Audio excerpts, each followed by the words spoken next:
မပါပဲလေပူကျဲကျဲတဲ့ချွေဆူဆူရွှဲ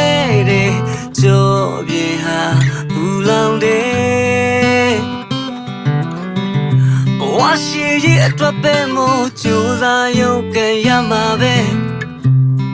စိတ်လူတွေကြားမှာအစမပြေတာမျိုးတွေ့တဲ့အခါအမေအိမ်ကိုလွန်တယ်မာယာတစ်ဖွဲဖွဲနဲ့ခံနာတဲ့မျိုးပြလဲအဟမ်းဆောင်အပြုံးများနဲ့အတူရောင်တွေကြမယ်အားငယ်တယ်တိမ်ငယ်တယ်ညာအမောင်ရနဲ့မှကျဲရောင်တွေကြည့်ရင်လွန်ရတယ်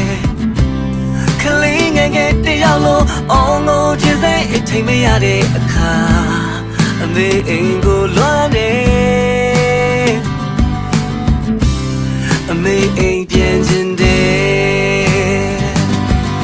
အမေအိမ်ပြေကပြန်ချင်နေတဲ့စိတ်တွေနဲ့အမွန်ချက်ဘဝကိုရောကန်ရင်မဆိုင်ကြဘူးအိမ်ပြန်ချင်တယ်အမေအိမ်ထဲမှာဆယ်ကျော်တကလေးဘဝကိုပဲလွမ်းနေတဲ့ပြန်လို့တဲ့မရဘူးပဲဘဝပင်လေကြီးတယ်ဖြတ်ကျော်ရအောင်လေ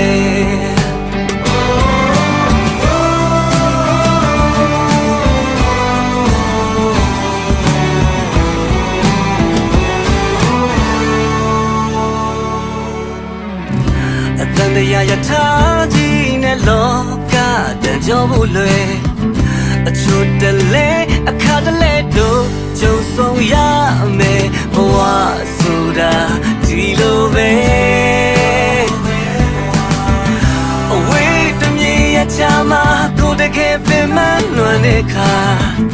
အကုတ်ကိုပဲအရိတ်သားသာရင်းနဲ့စီမဲလိမ့်လို့ချေရတာအိမ်လေး